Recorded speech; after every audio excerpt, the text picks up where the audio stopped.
You want it, you got it.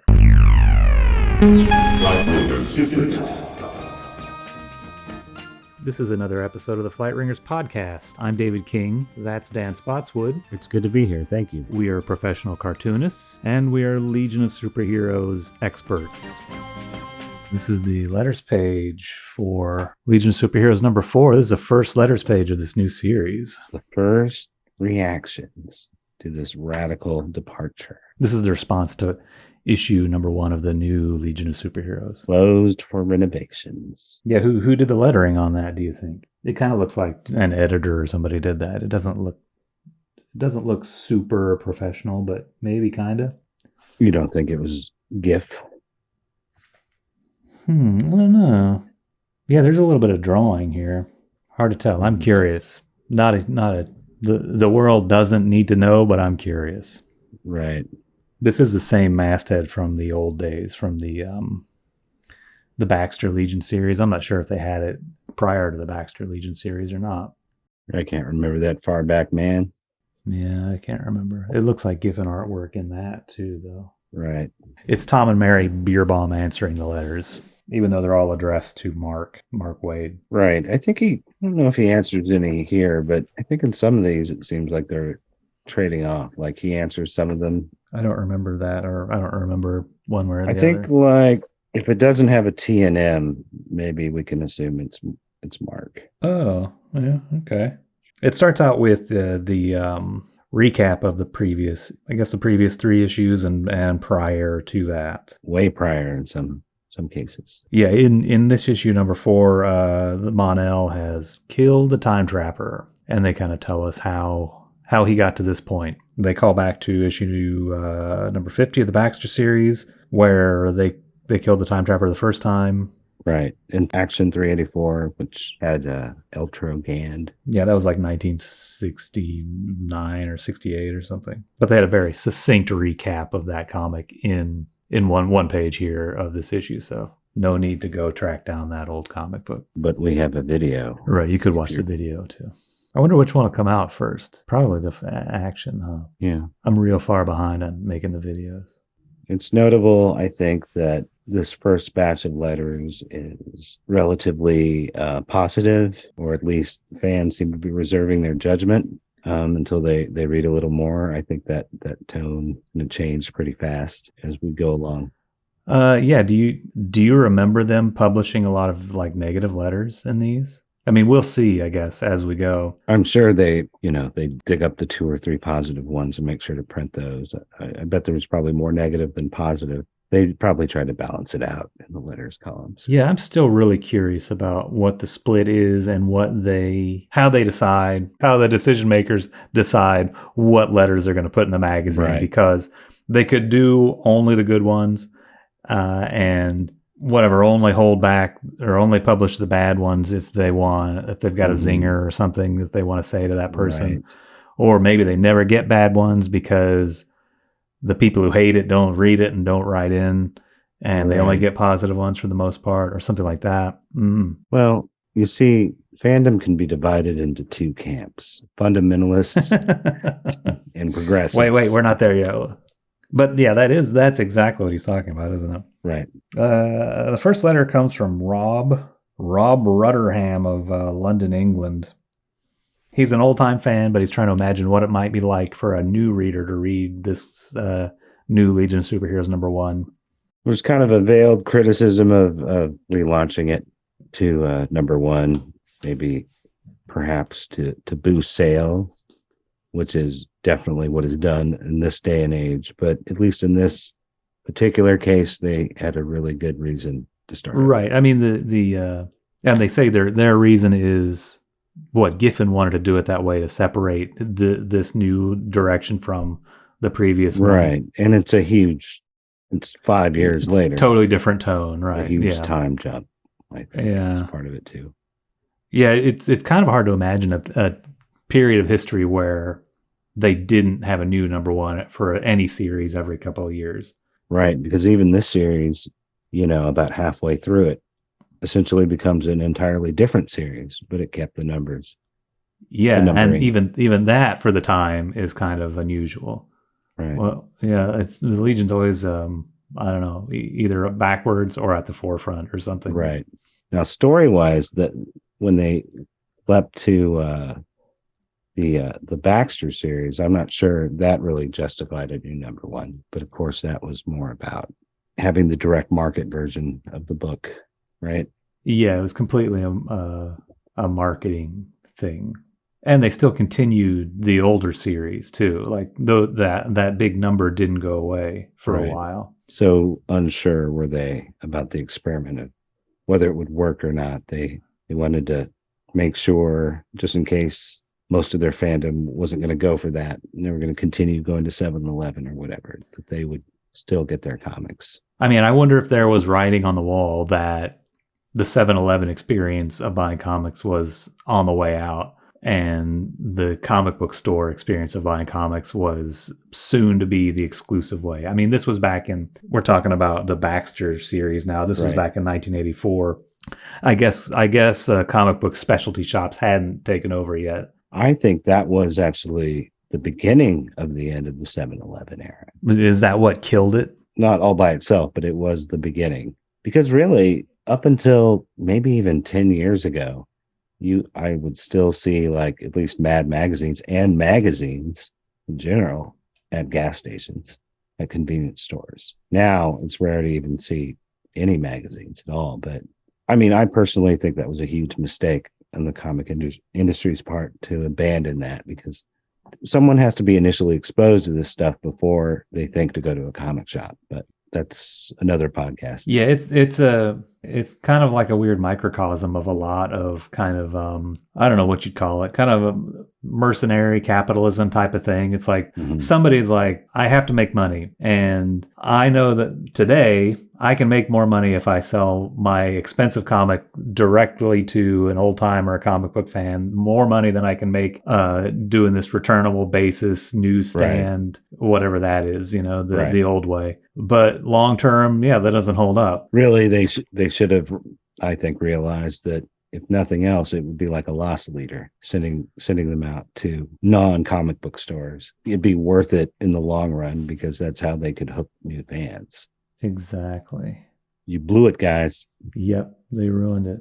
Archie still has double digests at like Walmart at their checkout stands. Well, I'm really surprised too. Yeah. By that. But this guy, Rob Rutterham, he says he had grave reservations about the 5-year gap, but he was overall pleased and impressed with the issue. Right. What impressed me the most was that the spirit of the Legion does not seem to have died. Mm-hmm. And it evoked all sorts of emotions about the Legion of the past and what it stood for. So he was, kind of hopeful reading this comic that everyone else, or a lot of people say, oh, it's too bleak and dreary, this comic book. Well, two ideas that are kind of echoed through a few of these letters are, one, fans being concerned that the 5-year jump is going to confuse new people.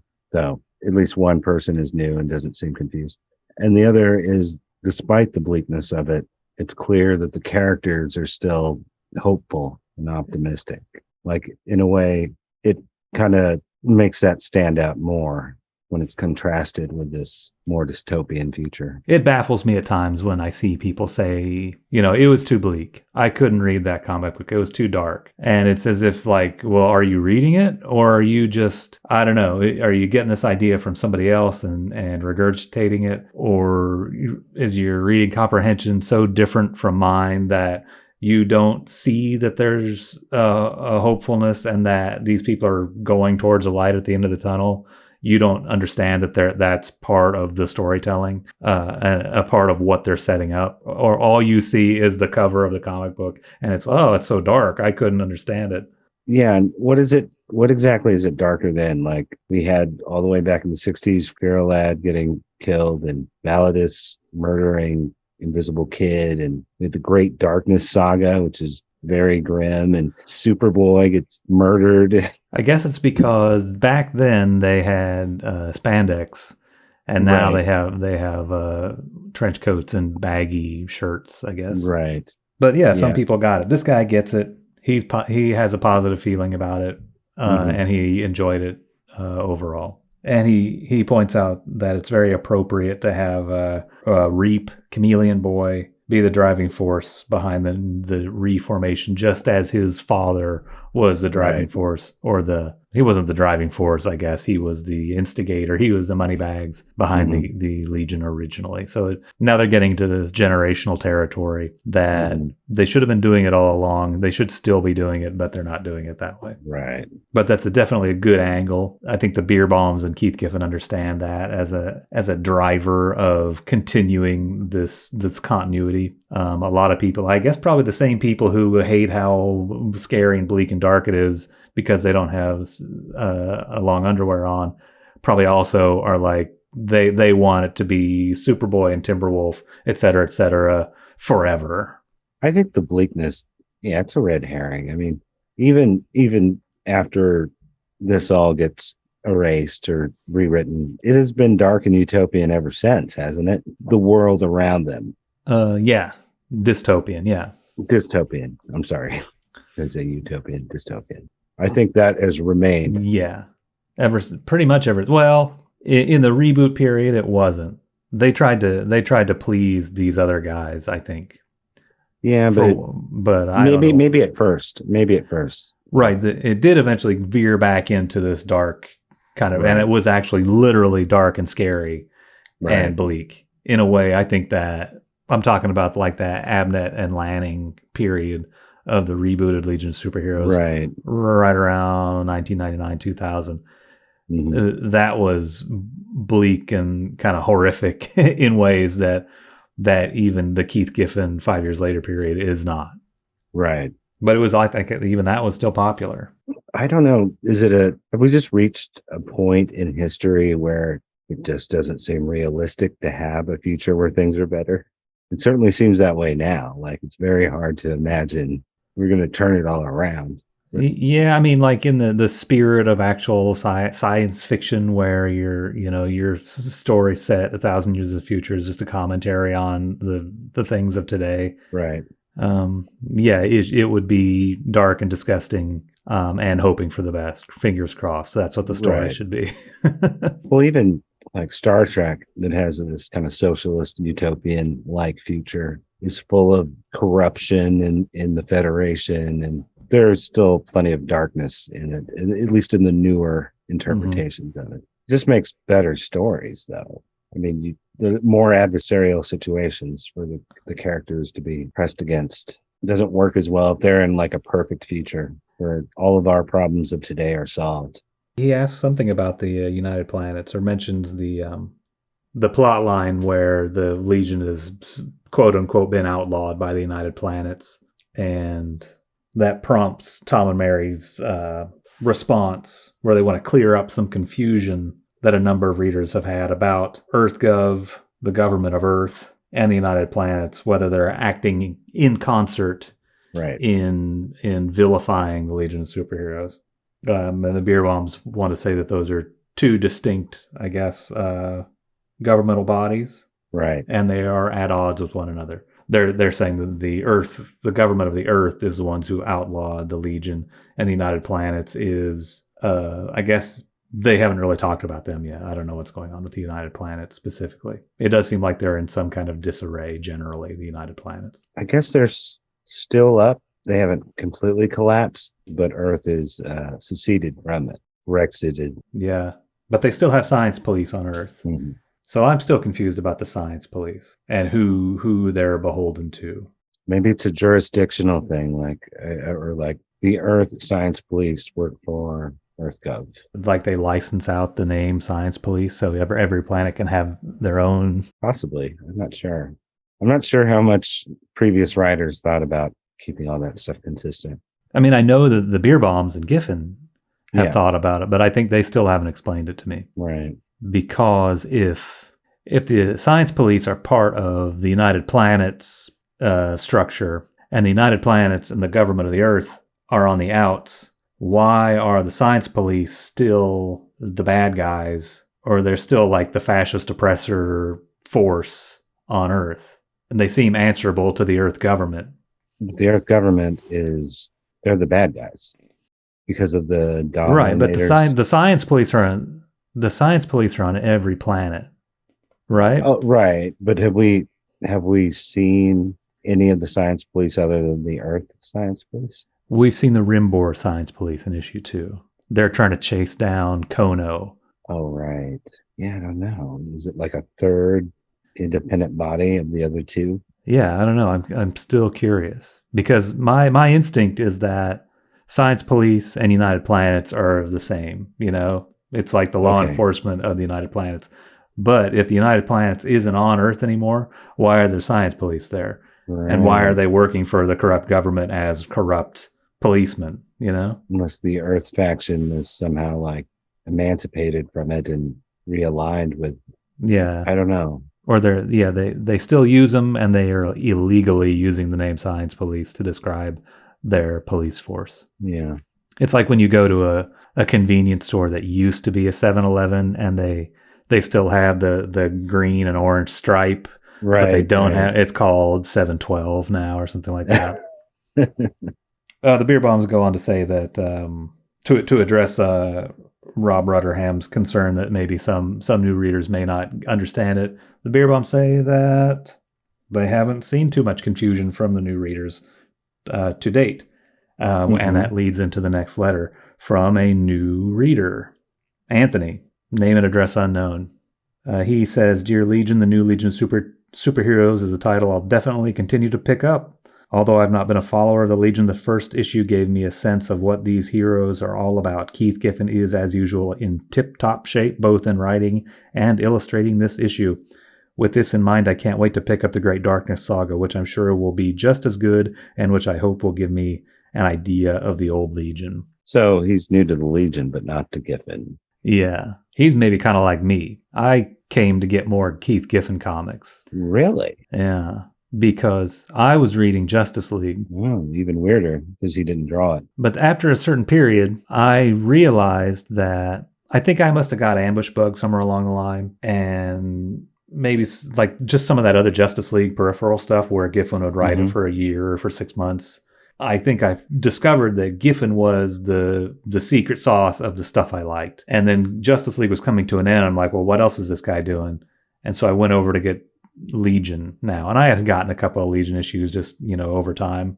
I think I had this issue number 4 just in a bargain bin or like grab bag from a long time ago.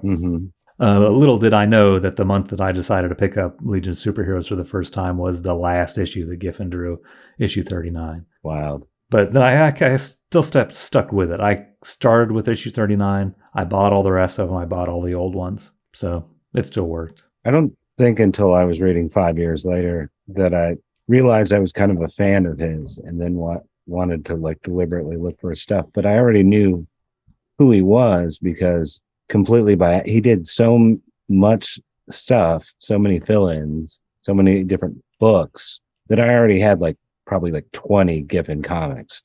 None of them were the same comic. I got a couple Video Jacks, and I had some of those New Universe fill-ins and a Spider-Man fill-in. It was distinct enough that I always knew it was him. Right. Did you like his artwork? Yeah, I did. I don't think I did. I remember there was that issue of Justice League that was like a Suicide Squad crossover that he drew. Okay. And I was so bummed, and I didn't like it at all. It's kind of flat and I can see that. So-called cartoony style. If you were a Justice League fan and you were used to McGuire's very polished and pretty, to go from those photorealistic faces to Giffen would be pretty jarring. Yeah, and I think I didn't like it just in other places I'd seen his artwork, but I think I decided that, well, I like the comics that he's been responsible for in the store department well enough that I'm going to, risk this artwork that I'm not too into. But it grew on me. I really like his artwork now, especially this 5 years later period artwork. And that Justice League issue, I don't know, I love it. I went and I bought one not too long ago, because I wanted to look at it again. The first thing that I got of his that I noticed or paid attention to the artwork specifically was Video Jack 1. And that had at least 12 panels, maybe more per page. So I always and he had started working that way around that time, at least more and more. He didn't start the 9-panel grid stuff with 5 years later. He might not have done it exclusively, but he was playing with it a lot. in the 2 or 3 years before. And so in a way, I'm like, it's the guy with all the little panels. Yeah, he was doing a lot of experimenting with gridded kind of or Hmm. Or gridded. no gutters. Yeah. Did you ever see that thing called shit, what's it called? It's one of the DC graphic novels. It's this magazine sized thing called Fire and Ice or Heaven and Hell or something like that. Adapted from like a Robert Bloch book. I think so. I don't remember it by name, but I've seen like that graphic novel he did around that period. Yeah, it has a lot of that where it's like a Yeah, million panels yeah, and like yeah. really like impressionistic. You have no idea what's happening in these drawings, and there's Yeah, like ink splotches and stuff like that. I think there's a lot of swipes in that potentially, if I recall. probably. I haven't looked at it in a long time. I should check it out again. I remember thinking that I probably wouldn't like his artwork as much if he was doing a standard amount of panels, but I felt like because there's so little, it kind of made it okay. Oh, huh. Of course, later I found his older stuff, which isn't all little panels, but it's also not as stripped down. Yeah, like the early Legion stuff. That's much more Right. traditional I think superhero. maybe like I'm not crazy about some of his newer stuff because it's bigger panels, but the drawing still looks like it's drawn to be in tiny panels. I mean, he does put a lot of grime and little detail on it, but the drawings seem a lot simpler, as though it was intended to be smaller. I think he's doing a lot more of that kind of boilerplate panels that always work type of stuff Yeah. in his newer comics. And I mean I don't think he's had any new comics since Inferior 5, which was already like 2 or 3 years ago. I don't know if he's retired or what, but I just read that Inferior 5 book a couple of days ago, and yeah, there's a lot of like these are the same panels you've been using for a long time. Isn't he doing something new? I don't know if he is. I haven't heard about it. I haven't looked into it. Yeah, he's you're gonna have to cut this probably, but I think he's busy, right? Aren't they like moving him to like an old folks home? Yeah, he's been moving for a long Yeah. time. I don't know where he's going to. Maybe he got divorced. Maybe his wife kicked him out. Yeah. I have no idea. I from his posts, it made it seem like he's just moving across the country or moving Right. to Florida or something. Moving in with one of his kids. I Yeah. don't know. Is his podcast just going to end? I mean, presumably wherever he's going, his son-in-law is going to be there. Seems kind of weird to start a podcast with a guy you're about to move away from, right? Yeah, I don't know. It doesn't make any sense. Yeah. So maybe his son-in-law is there helping him do a podcast, helping him pack, and then all of them are going to move somewhere together. And they're going to live in their Maybe basement. so. Maybe it is. It's like one of these multi-generational households, and the grandparents are all gonna. There's a lot of those in my neighborhood. I think in Yeah. general, I think that's the way America is kind of happening now. It's like just to save money, everybody's all moving in together. I don't know how they do it, but they're doing that. Well, honestly, that's probably a better way to live. That's how most of the world, because of with our prosperity here, we sprawled out and we all have our own homes, and we send our old people to storage facilities when they can't take care of themselves anymore. But No, I mean, in a way, it might be good for a family structure to be that way again. right, But it's also like it's the reason it's happening, like you said, is because like there's this fucking second Dust Bowl about to happen or something. right, right. You know, it's like Keith Giffen and his family is doing this grapes or ass shit. Jesus. Like his good for Yeah. nothing son in law is going to go live in the river with some other guys and they have to leave him behind. Yep. Good times ahead. Yeah, yeah. Can't wait. This guy Anthony says he's eager to pick up the Great Darkness saga to learn about the old Legion. Great Darkness Saga is one of those weird things where it's like that is not a good starting point. That's like when you like, hey, what's a good comic book? And they're like Crisis on Infinite Earths. You know, it's like I'm a new person and you're gonna give me Crisis or Watchmen or something. Mm-hmm. Like that's not a good starting point. That's not going to get me hooked on comics. That's going to confuse me about comics. Right. And I think the Great Darkness Saga is kind of the same way. It's like this 5-part thing. You got to know who the Legion of Superheroes is. You got to know who the new gods are. You got to know what Daxamites are or whatever. And it's like, I don't know. How about you just give me a one and done comic book? That's where to start to get a flavor of the old Legion of Superheroes, you know? You mean like this? Maybe. It might be better, yeah.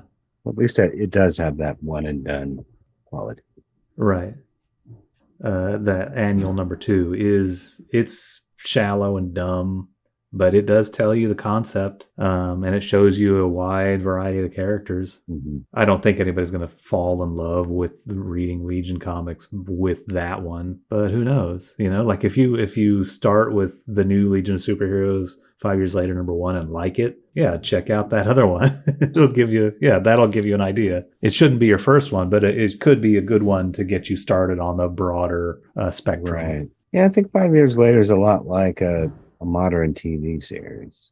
If you're watching some 10-parter on Netflix, people don't they get through the first one, they don't know who the good guys are and who the bad guys are, what the hell is going on. They don't just give up. They're watching because they want to figure out who these people are and have the mystery solved. But yeah, you're right. But to hear some of these people tell it, it's like they watched that first episode of the Netflix show, but they're so confused. They have no idea. And they're like, I don't know if I can keep watching this. How do I know what's going on? How do I watch a second episode when I know so little about what happened in the first episode? Right. Like, you sound so stupid. Pretty much all of these people are saying that are people who do know the score. They're completely familiar with all the characters. So they don't really have any reason to complain about it. They just hate change. Yeah. Reactionaries. Word of the day. Should display it across the if we say it again, scream real loud. Right.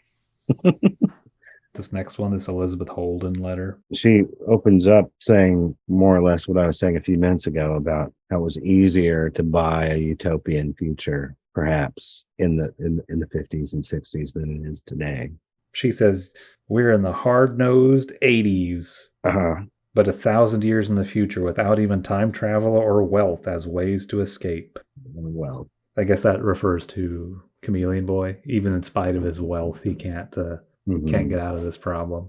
I guess, yeah, this is Elizabeth Holden from Ottawa, Ontario, Canada. I guess what she's saying is that the time has come now for these Legion comics to reflect today.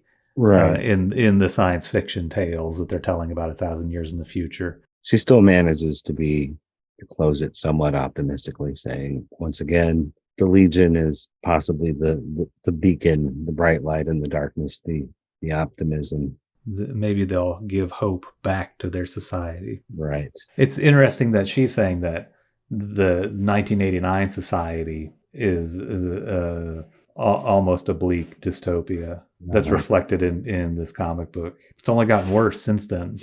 Yeah, what did you have to worry about, Elizabeth? The little hole in the ozone layer from Hairspray and George Bush Sr.? Well, she's even in Canada. Oh. The Haven, the Utopia up there in Canada, north of the border. I think I just heard a month ago on NPR, like maybe we've repaired the damage to the ozone layer from what is it? The emissions, the CFCs. Right. But it was just like a little blip, like it was a little blurb. It was like, so at least we fixed that. It's no big deal. I was like, this is going to be a triumphant moment, but I guess overall climate change is so terrible. That's completely insignificant compared to the rest. I think that is pretty irrelevant compared to the other stuff. But that was when I first remember them talking about Earth Day and recycling and all that stuff. That was the focus, the hole in the ozone layer. Like if we can just get that ozone layer closed, we'll be okay. And that seems like a good way to kind of rally people around. It's like, no, pretty soon the atmosphere is going to have this hole in it where, I don't know, like they put it that way, like you can make kids think that like, oh, outer space is going to come through there or something. Right. Instead of be like, no, it's like sunlight isn't going to get filtered and it'll burn you to death or something, Well, it's going to melt the ice caps, right? Yeah. They're melting anyway. Yeah. Right. Just from the greenhouse effect, I guess, is what that is. Oh, yeah. It kind of pivoted to that. Well, they had to start us in on the bad news easy, maybe. Yeah, I don't know. I mean, people have known about this bad. I know. I like how we've just sort of gradually transitioning from we still have time, or like it's not happening, to oh well, it's too late. Smoke them if you got them. Might as well enjoy shit. I know, it's so messed up. Let it burn. It's too late to do anything about it. And the people saying that are the people who are in their 70s. You know, like the people with the Right. power to do that are in Yep. their 70s. And like, yeah, literally, it's too late for you to Right. notice any change. It's the But boomer. It's the boomers on. They're like, CEO wouldn't want to be. yeah. Yeah, it's really strange, that mentality that like once I'm gone, nothing else matters anymore, you Right. know? Like, but yeah, but you have kids, right? Or you have Well, kids and grandkids, obvious, Nancy obvious, Pelosi or whoever, exactly, you know? exactly. I mean, obviously, it's immoral for anybody to think that way, but you would think particularly people who have children who are going to live through Yeah, this. I think they have a little skin in the game. that was Elizabeth Holden. I see a mention of Mort Weisinger here. In the Elizabeth Holden letter? Oh no, the very next one. Oh, and the Rex Joyner letter, long time letter writer Rex Joyner, Big Rapids, Michigan. That's a great name for town, Big Rapids. Yes, yes. His letter, he's talking about the two groups of what comics fans, the fundamentalists and the progressives. Mm-hmm. And the fundamentalists are people who have a firm idea of what a given book should be like, and if things change, so the book isn't like that anymore, then they become angry and drop the book. And the progressives tend to have a more fluid idea as what each given book can be like, and look on new developments with fair, if critical eye. So they'll give you the benefit of the doubt if you change the direction of a comic book. I mean, I don't know how accurate an assessment that really is, because I think we've learned that the fundamentalists will keep reading just so they can complain or tweet, or yeah, to some extent they enjoy getting pissed off about it. It gives them something to complain about. Yeah, he doesn't factor in hate reading, but it's kind of true. But yeah, like these kind of binary looks at things Right. don't always really hold water, right? Because it's a spectrum, it's a smear of interpretations. I do see a lot of these fundamentalist types. They're still out there now, talking about these comics, like when we mentioned them on Facebook. I hate that. YouTube comments. These comics made me stop buying the Legion or whatever. It's like, okay, you didn't really give it a chance, probably, or I don't know what. Yeah, they love the police, and yeah, the police is there to protect them and their property. The science police. The science police. What does he say about Mort Weisinger? In the days of Mort Weisinger, the Legion was youthful, exuberant, optimistic in outlook, and featured plenty of friendly camaraderie. Over the years, these features have been chipped away. But he says that in a he's not negative about it when he's saying that. Like, that's a natural progress, I think, is what he's trying to say. Yeah, he says the Legion fundamentalists have seen that and cried foul, accusing the creators of betraying the very essence of the Legion. And the progressives, on the other hand, have evaluated each change on its own merits, applauding the fact that the book was growing up. I'm noticing like this kind of theme with all of these, like where the bulk of the letter sounds critical, but then they cap it with something really complimentary. Uh-huh. Like they're kind of being passive aggressive while saying good job. So I kind of feel like this letter is very similar to some of the others, where he once again points out that it is a darker future, but he thinks the Legion in ways gets back to its more optimistic roots in this case, because they will stand out as optimistic in the dark world, the negative world. Yeah, but he's trying to address the fan reaction in like the first 2/3 of this letter. Oh, right. And I think maybe he's saying like what the fundamentalists aren't catching on to is they're getting the Legion they want, and it may be more so now because their optimistic roots will shine. Yeah, I think he's right. Like, you're going to be able to see the like all this stuff you've taken for granted up to now. You'll be able to shine a spotlight on that, on those good traits. I think that's also that's how Superman is kind of written these days quite often. Like he's just a beacon of goodness in a dark world. Right. Like they're trying to make the Boy Scout thing not a liability, but an asset. It's like everyone else is grim and gritty and dark, and he's the good guy. And I suppose that's a good tactic, right? Like, yeah, sure. I'm not saying all of it is, but a lot of it that I've read is like that. I feel like that even kind of starts all the way back in like Kingdom Come, and like those Snyder movies kind of have that going on, though he does break someone's neck. He had no choice. There's nothing else that would work. Superman, you can't do anything else but break this guy's neck to kill him. Couldn't like blow those people out of the way with my super breath or use my super speed or anything else. The only option is to. Well, you could have incinerated him with your heat vision. You just had to break that guy's neck. Rex Joyner goes on and he's like, he's talking about how they may become a force for hope and optimism, but at this point right now, it's all just potential. He says the first issue is great. Can you keep it up for the next 30 years? That's a funny question. They cannot. They didn't pull it off. Here we are 30 years later. They're gone. They got canceled a long time ago. Oh, right. It is 30 years later. Yep. It's kind of sad to me. Like we're coming up on pretty soon, like the post 0 hour period will have been longer than the pre-0 hour period. Oh, wow. I hadn't really thought about it like that. Wait, really? Like, because they were around 35 years. Yeah, like 1960, let's say, until 1994. Yeah, 35 years. Is it 35 years ago that since 1994? We're getting close. Fuck. Okay, we're a year away from that, aren't we? I don't know how to add 94 plus 35. That's 100. It's like 130. So yeah, we're about 7 years away. Yeah, you're right. I guess. But yeah, like not much to celebrate on the Legion's 65th birthday. Is that what it is this year? 1958 to 23 would be 58 to 08 would be 50. 08 to 18 would be 60. 18, 65. The 65th anniversary this year. No Legion comic was released. We're due for a reboot, aren't we? Been like 2 years. They just had a failed reboot 2 years ago. Yeah, you got to do another one, and this one will be the real DC future. Those other ones weren't real. They were like the future of Earth Prime or some other. It could be any future. I don't give a fuck as long as Wildfire's there and Princess Projectra. No, it's got to be our future. It doesn't count. Tom and Mary say, we tend to think your analysis only applies to extreme fundamentalists.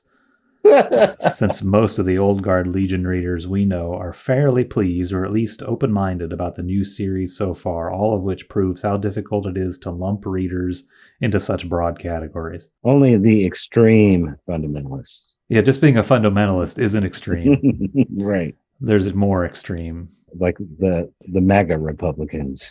Right. That Biden's always talking about. Yeah, like there's good Republicans and then there's the MAGA ones. Right. The ones that want to starve you but don't use the N-word. Other than that, they're good guys. They're just like us. They're just like the rest of us. Right. Mark Lucas, Los Angeles, California. Oh, they put his home address here too. I'll have to go check this guy's house. Doxed him. It's an apartment, or he has a house number or apartment number 2. He says, my principal complaint about issue number 1 was that you jumped too quickly into the reformation of the Legion. I wish you'd taken more time for us to become accustomed to the idea of the Legion's breakup and the chaos that ensued. And the response from the Beer Bombs, they say the vast majority of comments suggested readers want to learn more and see more characters more quickly. Right. And that ends up becoming like a major criticism of the 5 years later period because people, 12 issues in when they finally formed the team. But yeah, you're right. It takes a year or something before. Well, we kind of never get there entirely. Like, yeah, that's true. But they do have, like, you open up the cover of issue 12 or 13 or 14 or whatever, and instead of saying 5 years later, it's a space page and it says the Legion of Superheroes, like it's a big event. And it was kind of cool to see that. For sure. I mean, that's the closest we get. But I think people are like, when are they going to get their costumes back? When's it all going to be? And we never really, not that I was dying to see them get back in their costumes, but we never really, the whole gang never really gets back together. And maybe that makes more sense. Like, why would all of them be on board? We get to see, like, we see Starboy a few times, but he never like rejoins the team. Yeah, I mean, to me, it seems like if you read issue number one and you think that somehow they're going to get you back to a point where it looks like, the one of the Greg LaRocque issues of the Baxter series, like somehow we're going to go from the events of Legion of Superheroes number one to that again, like right. they're not doing that. What are you thinking Right. about? You know what I mean? Like that's Yeah. you're not gonna get a scene where Ultra Boy dramatically pulls the boots on with the silly fringe and pulls like Well, we did kind of get that though, because then there was that issue where they put their t-shirts back on. Yeah, out of storage, and then they probably get Right. burned up again or something. But no, like I'm talking full spandex regalia, Right. bright primary colors, and then they all high five each other in front of the Legion flag. Right. There kind of is no going back to that because Giffen was trying to solve the problem that it was getting harder and harder to pull off calling them kids and with these code names because they were already clearly adults and had been for a long time. And it's kind of silly that they have those names and maybe even be wearing those tights at the age that they are.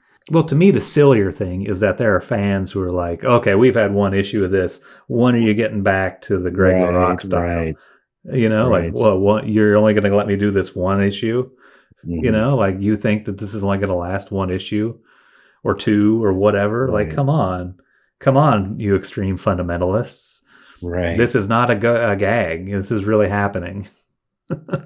I think if they ever kind of became superheroes again, it would probably be closer to what Giffen made them look like towards the end of the Baxter. But those costumes are more like uniforms.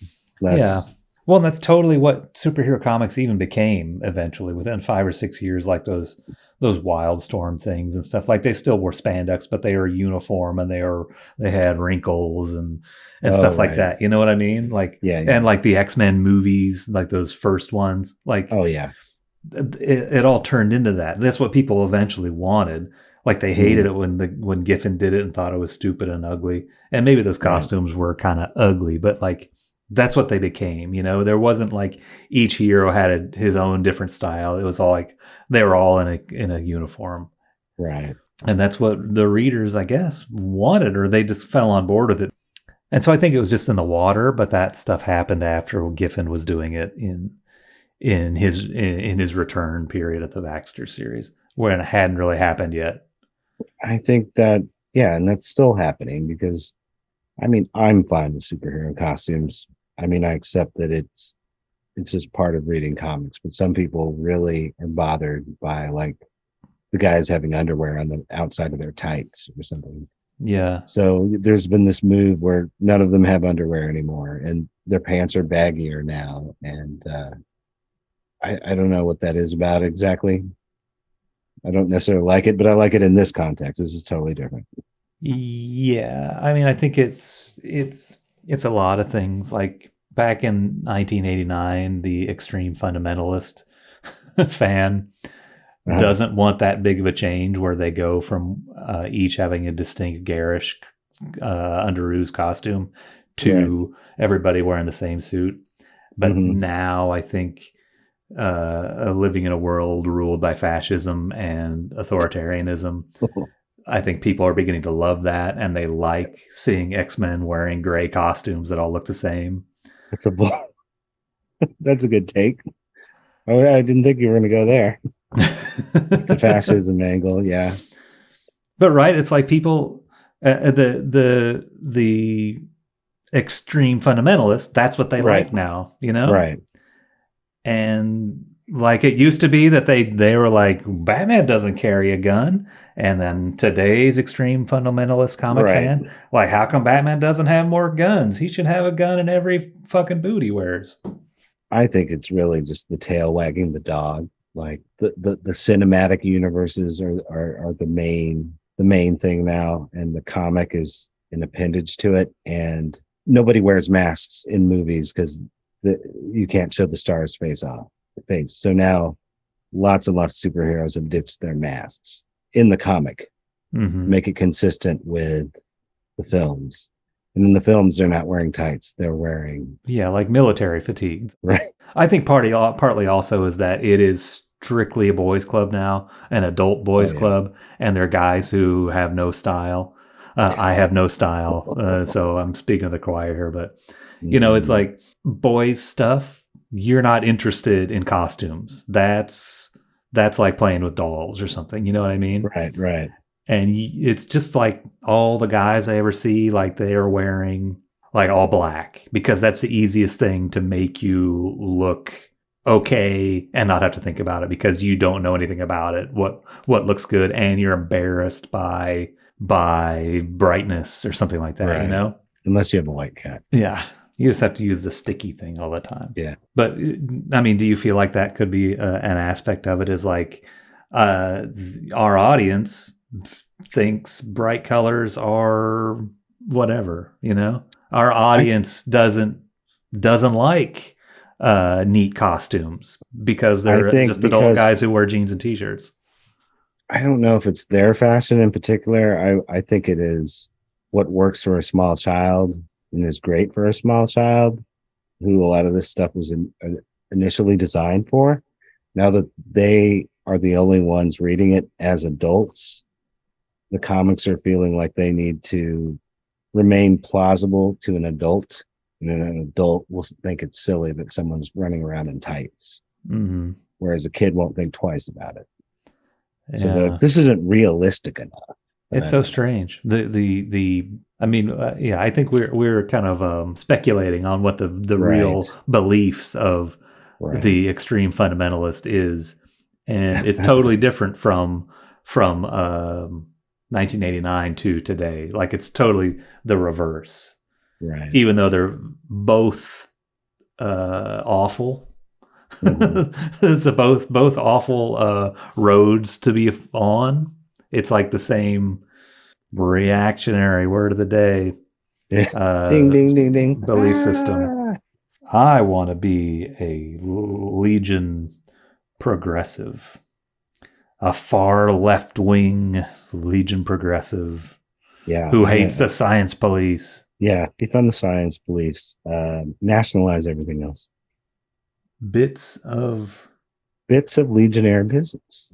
yeah, but I was looking. Those are the little short bits. Yeah, but just above it is the box for next issue. It's kind of in the wrong place. You're such a fundamentalist. Who says the box has to be on the bottom? I don't. That's Nobody. fundamentalist thinking. Be progressive. All right, I'm sorry. It just seems like that's something that comes at the end. I was surprised it's there. I overlooked it, and then I was going to go back and read it. Mm, They say don't miss issue number 5 for one of the most radically different Legion stories ever, and it is. We'll read it. It's a pretty good one. I think the pair, issue 4 and 5, probably the best ones. I actually did not pick up 5. I had to go back and get it a few months later because I looked at it at the comic shop, and that's when I thought they went up 3. Did you say this is too bleak, too dark? No, it was like 2 Renaissance Festival. Yeah, I was it like, is. oh no, because I've always been more of the sci-fi guy than the fantasy guy, and it seemed like it was turning into a fantasy book. Maybe this is too much for me. I guess we'll have to talk about it when we get there, but I wonder if you thought that this was the permanent direction, was for it to look like Renaissance Festival. I think I did. Okay, now bits of Legionnaire business. People are just kind of quibbling with some of the deep cut stuff that happened Right. in there, and some mistakes the beer bombs and Giffen made in the writing. I don't really care about them. I've seen a couple people bring this up, the lightning lad thing. I think Tom Beerbaum mentioned it in his "It's Okay, I'm a Senator" that the fans mistook the flashback kind of overview of Legion history. They thought they had changed the way Lightning Lad had died or had made a mistake. They show him floating dead in space, right? I only vaguely remember this recap thing. It was like on the second page when you're watching TV and they're showing clips from the Legion's history. Oh, and so like yeah, it's part of the documentary. It's the commercial for the Right. Legion documentary. Right. Yes. It's like the narrator doesn't say he died and came back to life. They just say he died. Right. And is that what people are taking an issue with? I think so. If I remember right, that's it. It's like a hair splitting thing. Like it doesn't Yeah. matter. And even if it was inaccurate, it still works because it's a dumb Right. TV documentary that might be lying and exaggerating or just have the facts wrong. Well, yeah, and we know he didn't die, right? I mean, Right, right. I guess in issue 1, but Oh, like he died sometime during the 5-year loop, oh, maybe that's what they thought. I guess. But yeah, it's just it is just people quibbling. It's like you said he died permanently. I caught you. You made a mistake. Well, actually, Yeah, that's lame.